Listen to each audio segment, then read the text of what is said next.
The bell work for April 6th. Sandra could build 3 castles, sand castles, in 5 hours. So the rate for Sandra is equal to 3 sand castles in 5 hours. So that's her rate. Working with Frederick, she discovered they could build 3 sand castles in merely 3 hours. So we're going to say, just like distance is equal to the rate times the time, we're going to say, allow me to say sandcastle SC for one thing. Maybe I shouldn't do that, but sandcastle is equal to the rate times the time. And so the only thing different from the distance, rate, and time formula is the fact that now we're talking about sandcastles. So she says they could build 3 sandcastles. So sandcastles, I'll write this again, equals the rate times the time. And we've got 2 different rates. We assume they're 2 different rates. 2 different people, anyway.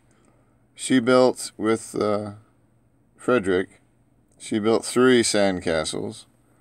And that's the result of her rate times whatever time it was, plus Frederick's rate times whatever time it was. And it was the same time because they were together building sandcastles. So I don't need to say T sub 1 or T sub 2. I can just say T. And I know Sandra's rate. And I know 3 hours too, don't I? I know that T is equal to 3 hours.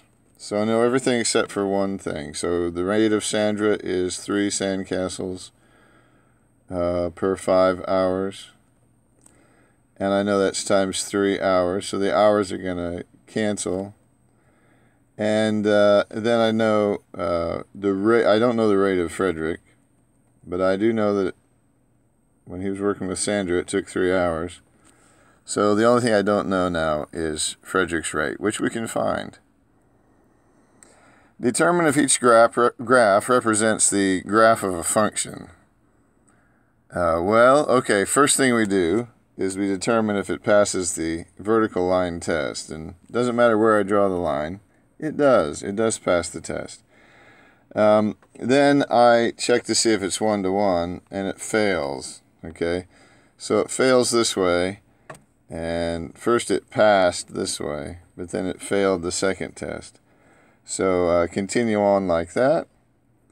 If it passes the vertical line test, then we care about the horizontal. If it doesn't pass the vertical, we don't care about the horizontal.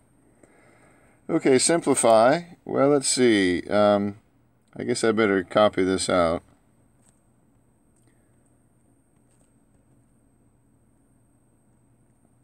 I write my L's like that, sorry. Well, I'm going to multiply the top and bottom of this little fraction by r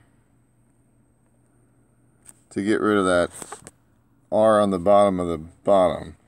So let's see, that will give me 3s over, the 2's not affected, but the 6lr is, and the mr, and the q has its r canceled away.